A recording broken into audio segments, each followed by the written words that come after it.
Hello everyone, કેમ છો બધા? I am Professor Nilesh Kandiria and welcome again in another lecture of JLP. હવે આપણે એક મેથડ કમ્પ્લીટ કરી લીધી છે કે when policy amount is considered as a revenue expenditure. આ મેથડ આપણે 100% કમ્પ્લીટ કરી લીધી છે અને ઓલમોસ્ટ તમને આખી મેથડ સમજાઈ ગઈ હશે. હવે આપણે ટોટલ 4 મેથડના નામ સાંભળ્યા હતા કે અલ્ટિમેટલી 4 મેથડ આપણે શીખવાના છીએ. તો હું જ્યારે સ્ટુડન્ટ હતો ત્યારે સૌથી પહેલા તો મને એક એ જ ક્વેશ્ચન થતો કે સર જ્યારે આપણું કામ રેવન્યુ એક્સપેન્ડિચરથી ચાલતું હતું તો કારણ વિનાની બીજી મેથડ બનાવવાની જરૂર શું હતી? અમારા બિચારા નાના બાળકો ઉપર તમને દયા ન આવી, નાના ભૂલકાઓ ઉપર દયા ન આવી, તે સેકન્ડ મેથડ ફાઇન્ડ કરી. ચલો સેકન્ડ ફાઇન્ડ કરી તો કરી, થર્ડ મેથડ કરી, થર્ડ એ કરી તો કરી, ચોથી મેથડ, ચાર મેથડ. આવડું મગજમાં આટલું બધું કેમ યાદ રહે આપણને? તો યાર તમારી ઉપર કોઈને અત્યાચાર કરવાની ઈચ્છા તો ન હોય, પણ બધી મેથડની કંઈક ને કંઈક લિમિટેશન હોય. હવે સૌથી પહેલા લોકોએ વિચાર્યો છે કે રેવન્યુ એક્સપેન્ડિચર તરીકે કન્સિડર કરીએ તો ચાલશે, પણ એની કંઈક લિમિટેશન નીકળી, એના કંઈક ગેરફાયદાઓ નીકળ્યા હશે. એટલા માટે જ નવી એક મેથડ આવી હશે કે when premium amount is considered as a capital expenditure, જે આપણે આજના લેક્ચરમાં શીખવાના છીએ.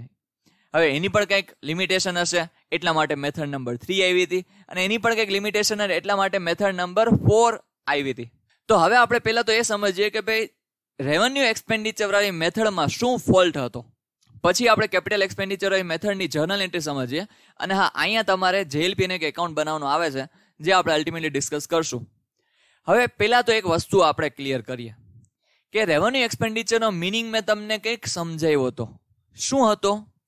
તો કે રેવન્યુ એક્સપેન્ડિચર એટલે કે ભાઈ ડે ટુ ડે જે બિઝનેસના એક્સપેન્ડિચર છે એને આપણે કહીએ છીએ રેવન્યુ એક્સપેન્ડિચર. હવે એનપીઓમાં આપણે મિનિંગ એમ પણ મેં ડિટેલમાં ક્લિયર કરાવ્યો હતો કે રેવન્યુ એક્સપેન્ડિચર એટલે તમે એક્સપેન્સ પે કરશો એનો બેનિફિટ તમને ફ્યુચરમાં મળતો નથી. જેમ કે તમે માનો કે એક વખત ઇલેક્ટ્રિસિટી બિલ પે કરી લેશો તો એનો બેનિફિટ તમને નેક્સ્ટ મંથ થોડી મળશે. જે તમે પે કર્યું છે એનો બેનિફિટ તમે લીધો છે એના પછી તમે પે કરો છો. એકચ્યુઅલીમાં ઇલેક્ટ્રિસિટી બિલ છે એ શું છે તો કે પોસ્ટ પેડ આપણે કરતા હોઈએ છીએ, કે પહેલા આપણે યુઝ કરીએ અને પછી આપણે પે કરતા હોઈએ છીએ. હવે અહીંયા વિચાર કરીએ કે એકવાર એવું થયું હશે કે ભાઈ આપણે માનો કે કોઈ પાર્ટનરનું ડેથ થયું હશે અને આપણે રેવન્યુ એક્સપેન્ડિચર તરીકે બુક્સ ઓફ એકાઉન્ટ બનાવીએ છીએ. તો એક પાર્ટનરનું ડેથ થયું હશે, આપણે ઇન્સ્યોરન્સ કંપની પાસે ગયા હશું રૂપિયા માંગવા. તો ઇન્સ્યોરન્સ કંપની કે તમારા બુક્સ ઓફ એકાઉન્ટ બતાવો, કેટલાની પોલિસી લીધી છે.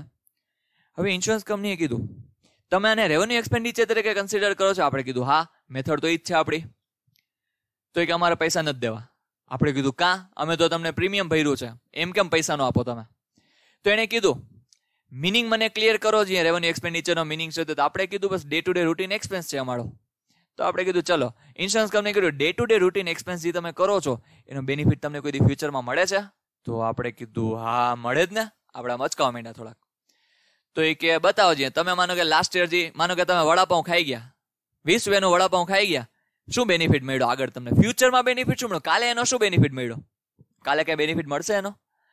આપણે કહેશું ના, એનો બેનિફિટ કાલ તો કઈ નહીં મળે. તો ઇન્સ્યોરન્સ કંપની વાળા કીધું ભાઈ તમે રેવન્યુ એક્સપેન્ડિચર તરીકે કન્સિડર કરો છો એટલે તમે પ્રીમિયમ જે પે કરો છો એ તમારો નોર્મલ ખર્ચો છે, ડે ટુ ડે ખર્ચો છે. હવે ડે ટુ ડે ખર્ચાનો બેનિફિટ તમને ફ્યુચરમાં મળતો હોતો નથી. એને જ આપણે રેવન્યુ એક્સપેન્ડિચર કહીએ છીએ નોર્મલી. તો આપણે કીધું હા. તો હવે આપણે ઇન્સ્યોરન્સ કંપની કીધું પૈસા ન આપ્યા.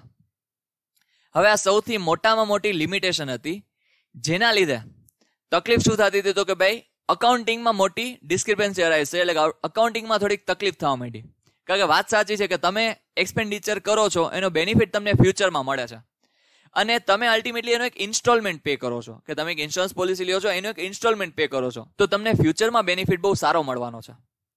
તો એટલા માટે એક નવી મેથડ અસ્તિત્વમાં આવી, જેને આપણે કહીએ છીએ when premium is considered as a capital expenditure.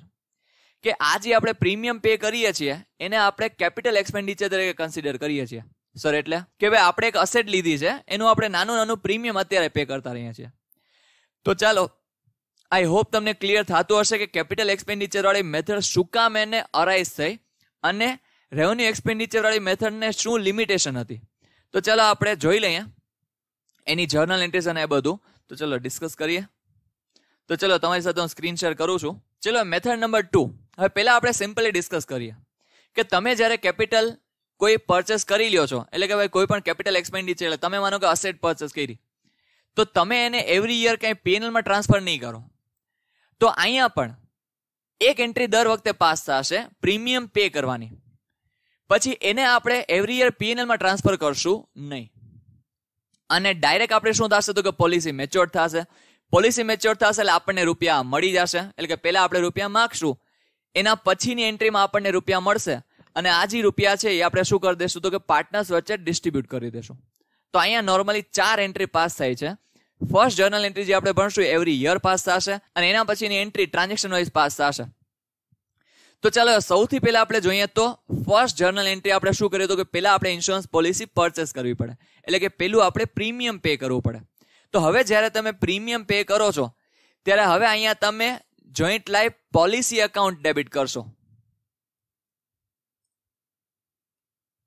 Joint life policy account આપણે શું કરશું તો કે ડેબિટ કરશું.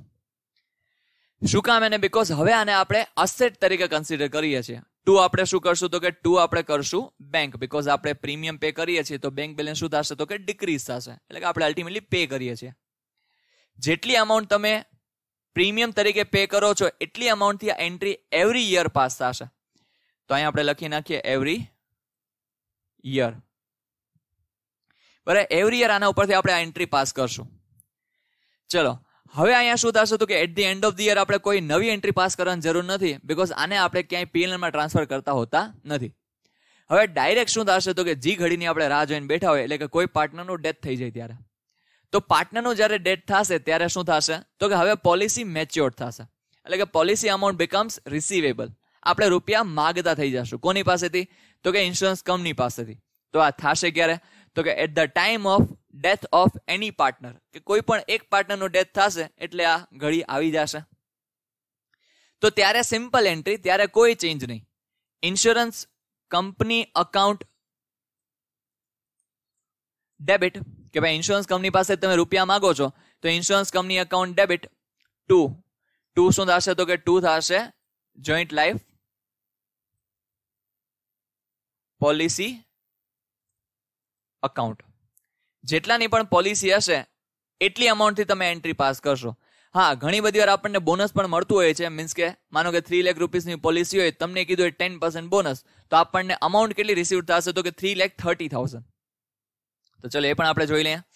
હવે ધેન આફ્ટર આપણે જોઈએ તો હવે શું થશે તો કે હવે આપણે ઇન્સ્યોરન્સ કંપની પાસેથી રૂપિયા માંગવા માંડ્યા, તો ધેન આફ્ટર આપણે ઇન્સ્યોરન્સ કંપની અમાઉન્ટ પે કરશે તો કે યસ. હવે આપણને અમાઉન્ટ રિસીવ થશે ત્યારે એન્ટ્રી શું થશે તો કે bank account debit to insurance company account. ચલો bank account debit to insurance company account. અહીંયા જેટલી પણ પોલિસીની અમાઉન્ટ હશે એ આપણને રિસીવ થશે. હવે આપણે શું કરશું તો કે જોઈન્ટ લાઈફ પોલિસીની અમાઉન્ટ છે એ આપણે શું કરી દેશું તો કે પાર્ટનર્સ વચ્ચે ડિસ્ટ્રીબ્યુટ કરી દેશું. તો simply joint life policy account debit two partners capital account. હવે આ કયા રેશિયોમાં તો કે આ પણ P&L રેશિયોમાં. તો ચલો આવી રીતના આપણે જર્નલ એન્ટ્રી પાસ કરશું. આ ફર્સ્ટ જર્નલ એન્ટ્રી છે એ તમે એવરી યર પાસ કરશો, અને આ 3 જર્નલ એન્ટ્રી છે એ તમે એકવાર પાસ કરશો. તો આવી રીતના મેથડ છે. કઈ મેથડ તો કે when premium is considered as a capital expenditure. હવે હા, અહીંયા તમને એક JLP એકાઉન્ટ બનાવવાનું પૂછે છે કે ભાઈ જો સિમ્પલી JLP એકાઉન્ટ જ્યારે તમે પ્રીમિયમ પે કરશો ત્યારે અકાઉન્ટ તમે ડેબિટ કરતા જશો, અને જ્યારે તમારી પોલિસી મેચ્યોર થશે ત્યારે તમે જોઈન્ટ લાઈફ પોલિસી એકાઉન્ટ શું કરશો તો કે ક્રેડિટ કરશો. અને જેટલી પણ અમાઉન્ટ પછી બેલેન્સિંગ થશે એ અમાઉન્ટ તમે પાર્ટનર્સ વચ્ચે ડિસ્ટ્રીબ્યુટ કરશો. એક વસ્તુ એ ધ્યાન રાખજો કે અહીંયા જેમ આપણે નેક્સ્ટ લેક્ચરમાં એક સમ સ્ટડી કરશું એના ઉપરથી તમને વધારે આઈડિયા થશે કે અલ્ટિમેટલી અહીંયા જેટલી અમાઉન્ટ તમે ડેબિટ કરો છો, અહીંયા જેટલી પોલિસીની અમાઉન્ટ તમને રિસીવડ થાય છે, હવે એના પછી હવે ડેબિટ એમાંથી ક્રેડિટમાંથી ડેબિટ સાઈડનો ટોટલ માઇનસ કર્યા પછી જે અમાઉન્ટ આવે એ અલ્ટિમેટલી આપણે શું કરશું તો કે પાર્ટનર્સ વચ્ચે ડિસ્ટ્રીબ્યુટ કરશું. કયા રેશિયોમાં તો કે P&L રેશિયોમાં. તો આવી રીતના કંઈક આની મેથડ છે. સારું, ચલો, આઈ હોપ તમને આ મેથડ અહીંયા ક્લિયર થઈ ગઈ હશે. જો તમને કંઈ ક્વેરી હોય તો તમે મારો કોન્ટેક્ટ કરી શકો છો, તમારી ક્વેરી સોલ્વ કરી શકો છો. સારું, ચલો, મળીએ નેક્સ્ટ લેક્ચરમાં નવા સમ સાથે. Till then take care, bye bye.